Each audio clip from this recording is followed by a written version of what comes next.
speaker today himself, Pastor Stanislaus Agacho. Karibu sana.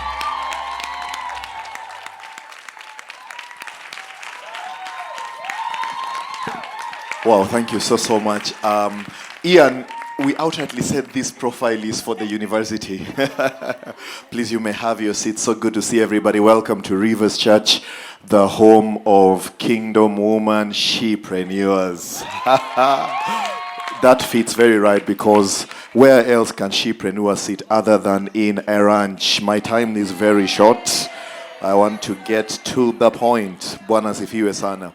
So good to see each and every one of you. Thank you so much for taking this meeting seriously, for dressing so well, for your sense of occasion, or for coming ready looking like your future. I know it will be worth your while. Bwana sifiwe sana. I love the energy in the room. People have been appreciated so much, but I must add my voice to celebrate the leaders, to celebrate Pastor Maureen for such an amazing work, for trusting God, for being faithful over the years, for remaining resilient, even when you wanted to throw in the towel, to hear God's voice and staying the course. Hallelujah. God bless you. For the Kingdom Women Rivers leaders, thank you so much. We celebrate you. Pastor Joy, thank you so much for leading us with so much grace and commitment. Well, I want to take not more than 20 minutes, which I have been allocated. Possibly I can try and do it in 15. And the subject of Inquisition today will be the 7 statistical reasons why women-led businesses fail in Africa. The 7 statistical reasons why women-led businesses fail in Africa. Maybe to start us off, it's a beautiful time to be alive, and I know as a matter of fact, one of the things that you will not forget in a hurry is today, because this could possibly be the day where God opened up your eyes to see what's truly possible if you can put your eyes on the vision that God has called you to do. I am without any doubt whatsoever that the women who will begin to build industry in this nation are seated in this room. I'm without any doubt that women who will build fashion, women who will enter into agriculture, agri-processing, women who will enter into import, export, they are seated here in this very room, because these are some of the moves that you can begin to see who's ordinary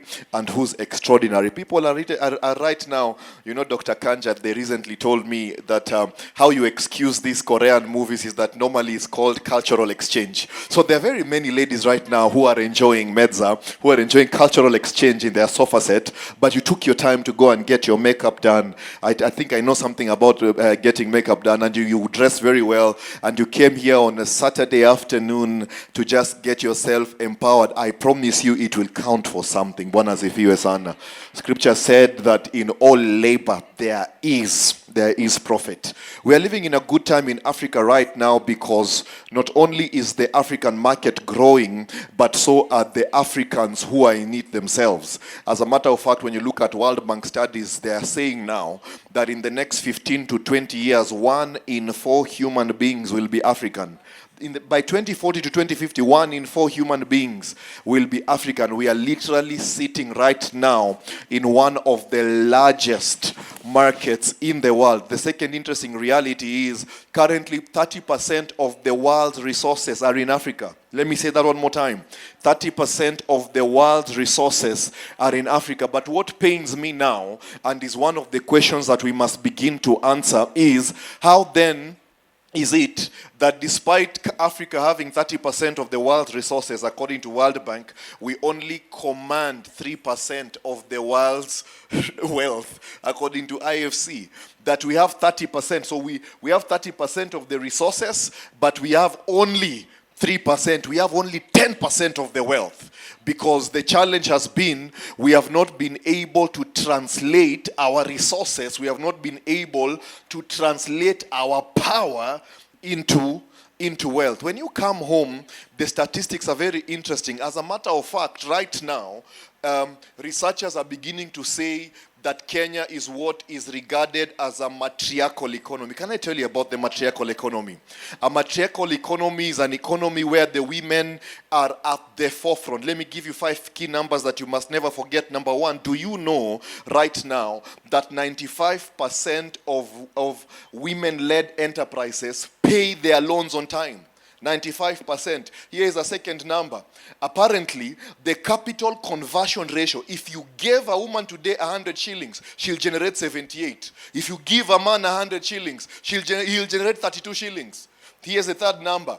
Yet, despite the women paying their loans better, 95% on time, despite them having a very high capital conversion efficiency, they have zero growth capital. That growth capital is currently not being apportioned to women-led businesses. As a matter of fact, what is being apportioned to women-led businesses is only debt capital. Here's the number 4 fact, and it will shock you. Do you know that between 2024, 2025, and 2026, women-led enterprises generated 90% of the businesses in Kenya? 704,000 new jobs were created by women-led enterprises. We are sitting on what is called a matriarchal economy. But for you, Kingdom women, this is not news because you are full of the scriptures. The Bible says how that in the beginning God created the heavens and the earth. Now the earth was void and formless. And the Holy Spirit was above the darkness and was above the formlessness and was above the disorder. Anywhere where disorder is, God's answer is always the women. I hope you're seeing that.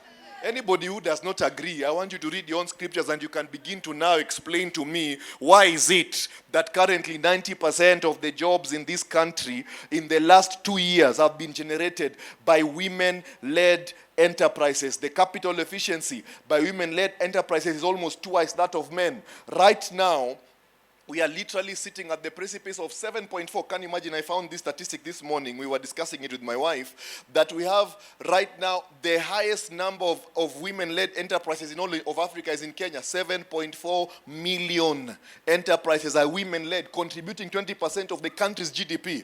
I've not even shocked you. Let me show you another one that we found with the wife that is extremely shocking.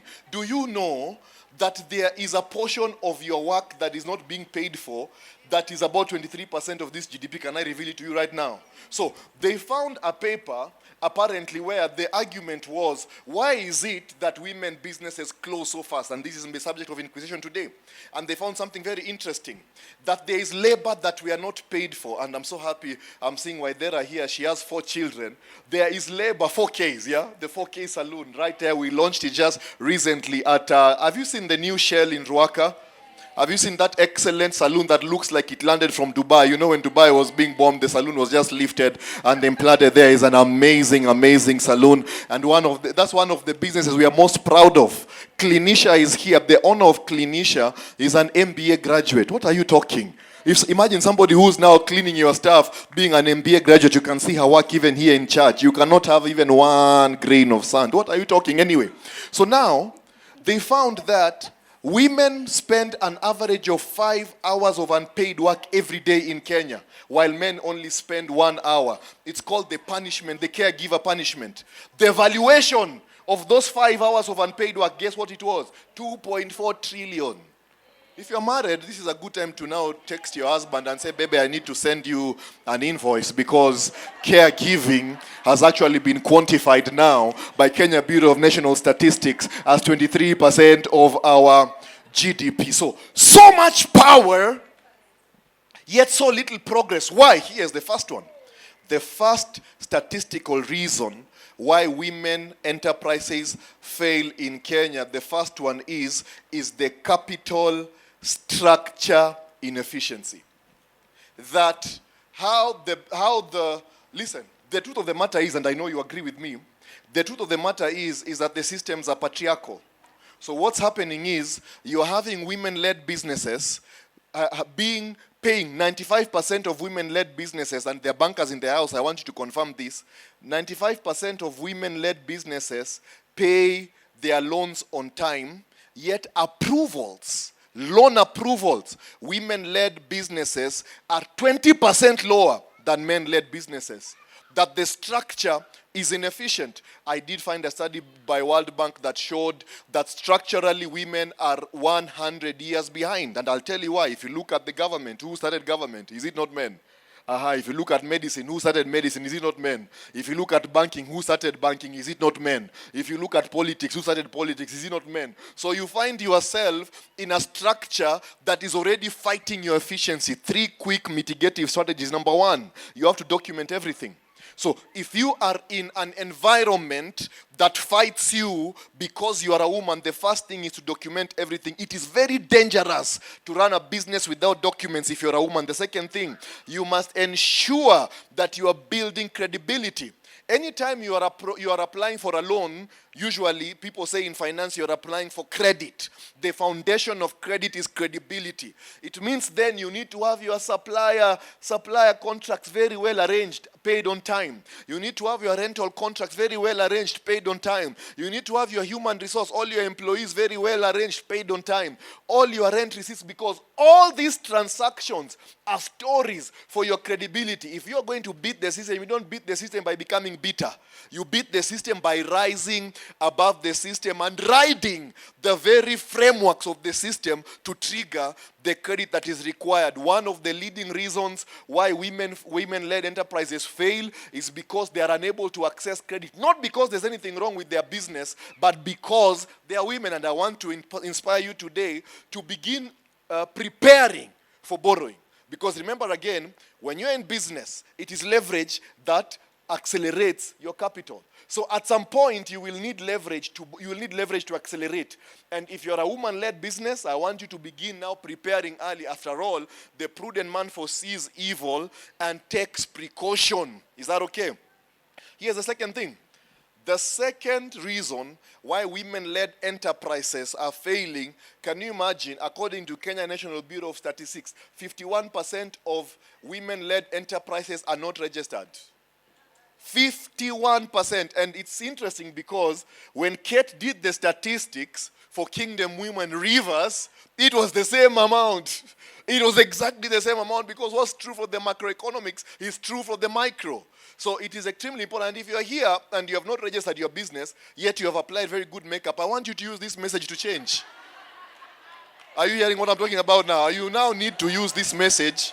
You must now use this message to change. Because you are not failing because of any warfare. You are failing because you are not registered. Did you know that registered business have a 75% likelihood of success beyond year 3? So just having the proper registration, and I can tell you my wife has spent the better part of this week just lecturing people and researching and ensuring that she brings for you the best level of information as far as registration is concerned. So I will not take a lot of time going there, because I know, baby, you're coming to demonstrate wisdom, right? You're ready. I was telling her today that I am so proud that what you have invested in your mind is much more than you have invested on your hair. Because if it was the other way around, this will be complicated. It will be a bit complicated. Here's the third reason. When you look at Kenya National Bureau of Statistics, when you look at Central Bank of Kenya, when you look at financial deepening studies, they found another third reason. It's a very interesting reason why women businesses fail. The reason why women enterprises fail is something to do with unit economics blindness. That women, because, I don't know, it's like God has put a grace on your hand.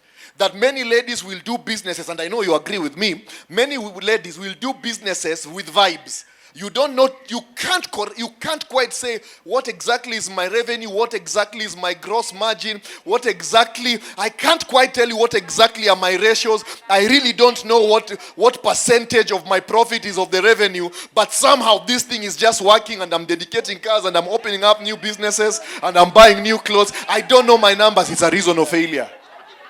Am I speaking to somebody? I'm now speaking to you now. I can see some culprits. It's a reason for failure.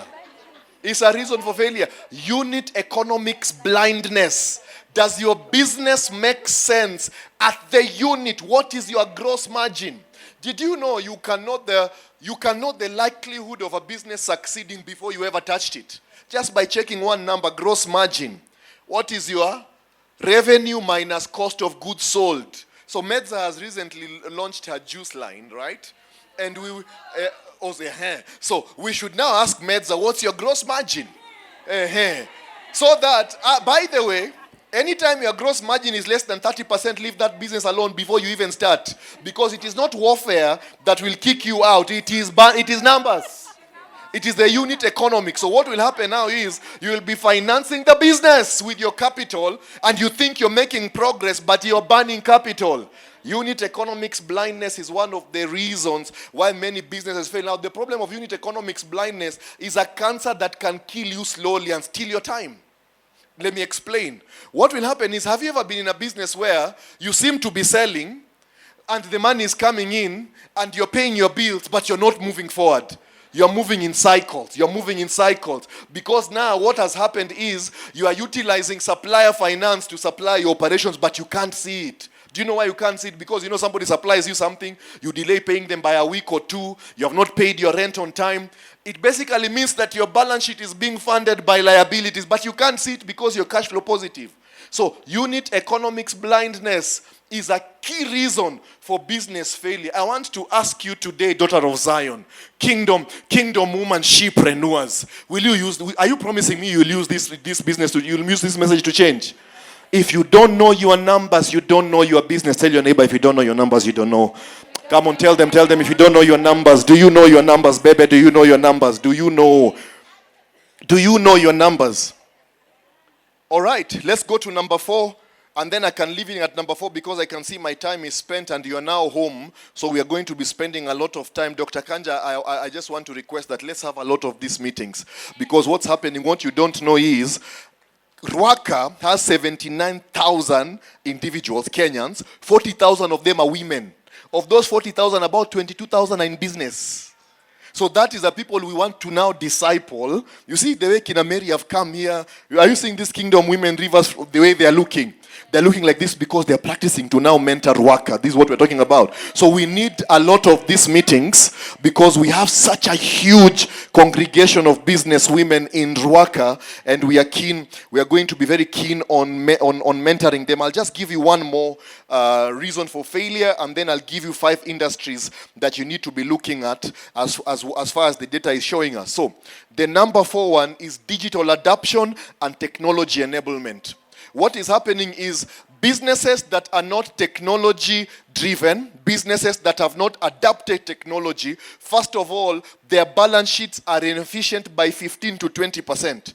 It means then that if you're banking 100,000 today, of that 100,000, you lost 20,000 not because your value proposition was not strong or because your clients were not willing to pay, but because your business is not technology driven. You are losing a lot of value on the table. Now, let me ask you a question. Many of our businesses are between 30 to 45% gross margin, right? So if you are not using technology, already you're in 30% gross margin. It means then that your business will always be tougher than it should. So you can be in the right industry. You can even have the right, I remember one of our daughters was complaining recently that somebody came and poached 90% of her workers. You can even go and poach 90% of somebody's workers.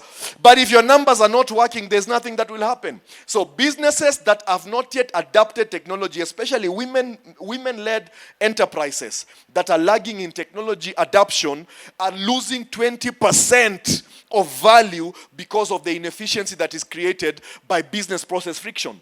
So it is important for you to now begin having a path of technology adoption. How technology driven is your business? You will never scale without technology. I demonstrated something recently to my mentees using Cora Wealth. We are now in 24 countries. I'm very proud saying this. 24 countries validated. Today we could be in 30, but 24 as of last week. 10,400 mentees across 24 countries. How can we do it? Only by technology. You will never be able to scale because how then are you able to, as I'm speaking here, we are servicing clients. Right now as I'm speaking, your business can do the same because technology gives you the what? The multiplication. I can see my time is up. So those are the top 4 reasons why businesses will fail. If you are to examine and x-ray your business today, you are around those top 4. If you can answer some of those 4 reasons, already you get the acceleration. Now, where do we go from here? What are the industries that are showing the most potential? It's not what you think. So I went to check now the data as far as what is the biggest gross margin industries so that you can begin thinking about it. Number two, what are the biggest total addressable market industries? So first of all, industries that have big margin, okay? The reason why you must be in industries that have big margin is because you can pay for your mistakes by your margin. Case in point, if you have 1,000 shillings and you have 50% margin, you only have 500 bob to pay for your mistakes. But if you have 80% margin, you have 800 shillings to pay for your mistakes. So high margin business are more forgiving and you have higher chances of success. Are you seeing what I'm talking about? But having a high margin alone is not enough. It must be a high margin, but the market must be big enough so that with your mistakes as you're learning, because the margin is big and the market is big, chances of success are higher. Okay, fantastic. The first one, agri-processing. Can you imagine? The data is now showing that the biggest margin business and the biggest market business in the coming 6 to 10 years is agri-processing. Remember my first statistics that in Africa we have 30% of the world's resources, but only 3% of the world's wealth. It's we don't know how to convert. So the value is not in the field, the value is in the processing line. So think about now what you need to have a product and begin to now say, okay, fine, let me take this product, even if it's just for you're just trying. No problem. You can take peanuts, see how we can do peanut butter. Do something. There has to be a product that you are now patronizing. There has to be something that you are processing. And I like it because, once you're processing products, you can't process gossip. Yeah? Okay, let me leave this alone. All right, here's the second one. You can't process tea.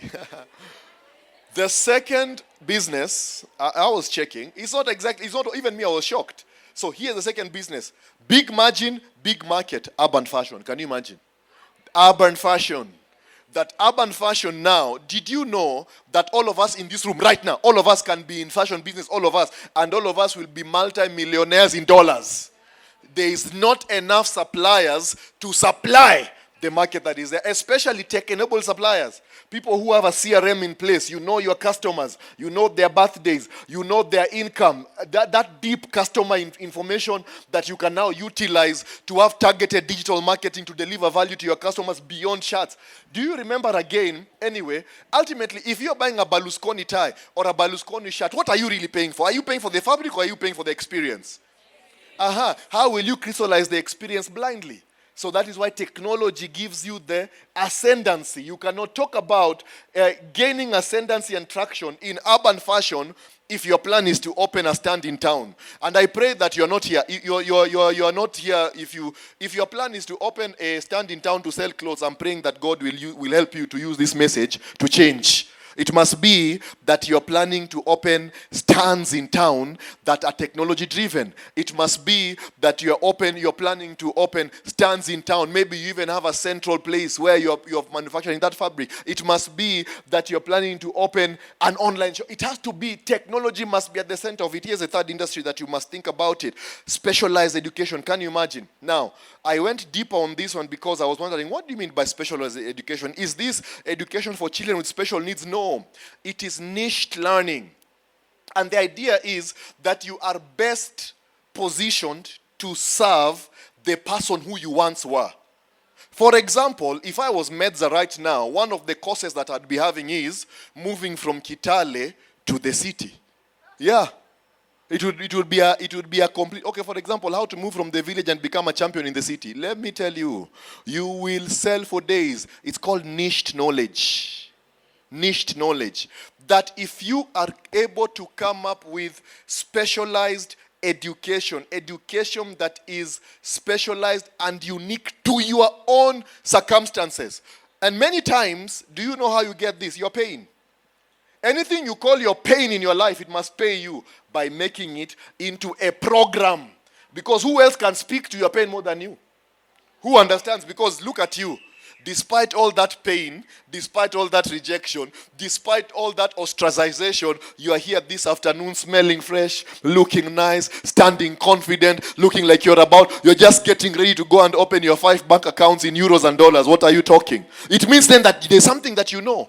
Bwana asifiwe sana. So specialized, and the reason why they're saying specialized education is a big margin business and is a big market business is because of the transition of the world from institutional brands to personal brands. So personal brands right now are speaking louder than institutional brands. It means then, if personal brands are speaking louder than institutional brands, it means then that the brand story is the material for the specialized education. Are you seeing what I'm talking about right now?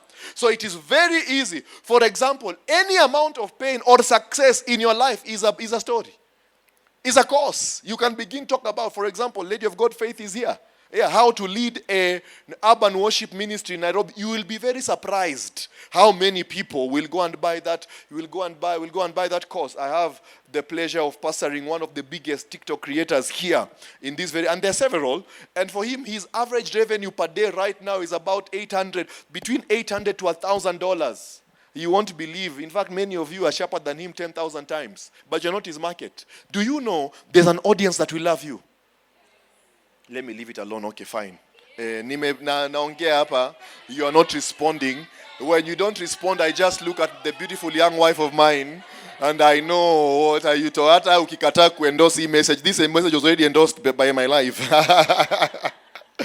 What are you talking about? The final industry that you have to look at if you're a kingdom woman, big margin, big market is digital services. So digital services, digital products. Anything that can be delivered digitally, anything that can be delivered digitally, and everything that can be sold digitally, that the whole process. For example, our product that we are selling now in 24 countries, and we've sold right now to 10,400 individuals. But our average price, it's not a cheap thing to sell. But how are you able to scale quickly is because the whole thing is where? Digital.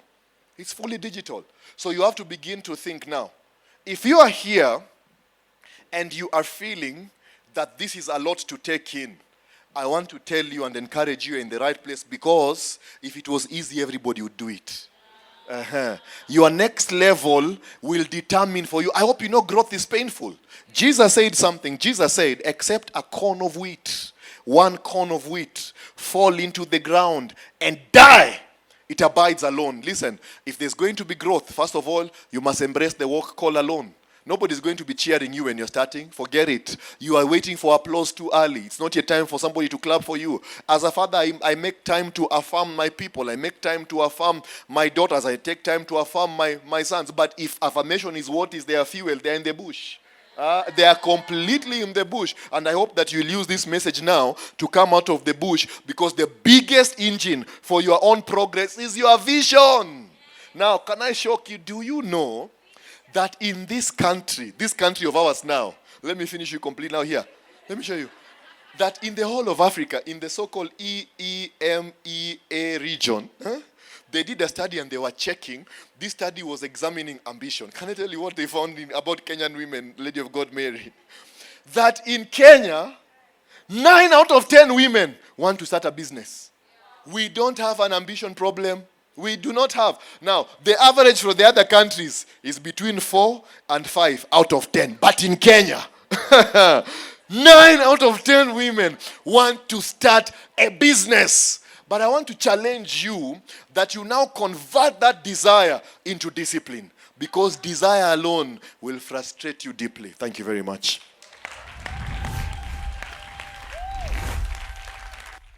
Come on, guys. With us.